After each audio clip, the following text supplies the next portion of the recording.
تو حضرت سے درخواست ہے کہ مختصر ہمیں بتائیں کہ کون سی نماز قبول ہوتی ہے اور کون سی نماز قبول نہیں ہوتی۔ ہاں، اس سلسلے میں علامہ ابن قیم رحمۃ اللہ علیہ کی ایک بات نقل کرتا ہوں۔ مدارج السالکین میں انہوں نے یہ بات ارشاد فرمائی ہے کہ نمازی کی قبولیت کے نماز کی قبولیت کے درجات ہیں۔ ایک نمازی تو وہ ہے کہ جو کبھی نماز پڑھتا ہے کبھی نہیں پڑھتا ہے، ایسے نمازی کے لیے تباہی ہے، ویل ہے، ویل للمصلین الذین هم عن صلاتهم ساہون، جو اپنی نمازوں سے غافل رہتے ہیں۔ تو یقیناً اس کی نماز کا تو کوئی اللہ پاک کے ہاں قدر و منزلت نہیں ہے، اور یہ اللہ کے ہاں سخت، اس کو سخت سزا دی جائے گی۔ دوسرا وہ نمازی ہے کہ جو نماز پڑھتا ہے، چھوڑتا تو نہیں ہے، لیکن شروع سے لے کر آخر تک اس کو نماز میں دھیان نہیں نصیب ہوتا، حضوری اور یکسوئی اسے نصیب نہیں ہوتی۔ یہ نماز بھی نمازی کے لیے ویل ہے۔ اس کو بھی کہا ویل للمصلین الذین هم عن صلاتهم ساہون، یہ بھی اپنی نماز سے غافل ہے، اسے نہیں معلوم کہ میں اللہ سے کیا مناجات کر رہا ہوں، اللہ مجھ سے کیا بات کر رہا ہے۔ تو یہ دوسرے درجے کا ہے، اس نماز پر بھی آدمی کو اجر نہیں ملتا۔ اور تیسرے درجے کا وہ نمازی ہے، ارشاد فرمایا کہ جو کوشش کرتا ہے کہ میری نماز میں حضوری نصیب ہو جائے، یکسوئی نصیب ہو جائے، لیکن کبھی اس کا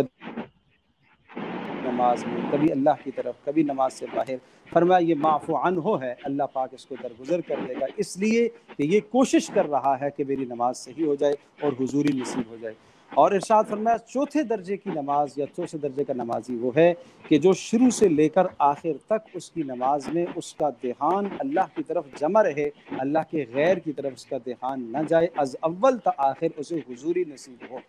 اور فرمایا پانچویں درجے کی نماز یا نمازی وہ ہے کہ جس شخص کی نماز اس کے لیے آنکھوں کی ٹھنڈک بن جائے، جس کو پیارے پیغمبر صلی اللہ علیہ وسلم نے فرمایا جعلت قرۃ عینی فی الصلاۃ، نماز میں میری آنکھوں کی ٹھنڈک رکھی گئی ہے۔ تو فرمایا یہ جو چوتھے درجے کی نماز ہے کہ شروع سے لے کر آخر تک اسے حضوری نصیب ہو، یا پانچویں درجے کی نماز کہ نماز پڑھ کے اسے سکون نصیب ہو، جیسے آپ فرماتے تھے ارحنا یا بلال، بلال اذان دو اور ہمیں راحت پہنچاؤ تاکہ نماز سے ہمیں راحت ملتی ہے۔ فرمایا یہ جو چوتھی اور پانچویں درجے کی نماز ہے، اس نماز پر اللہ پاک کی طرف سے ملنے والے انعامات کا وعدہ ہے کہ جہاں جہاں نماز کے بارے میں کہا گیا کہ نماز کے اندر یہ طاقت ہے کہ نماز جو ہے وہ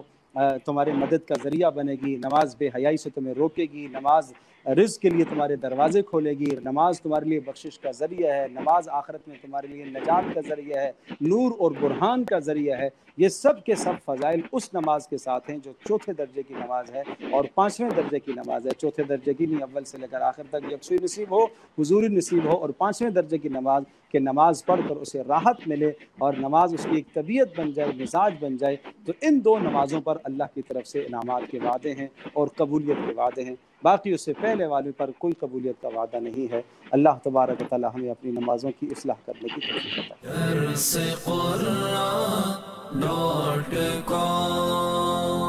www.darsequran.com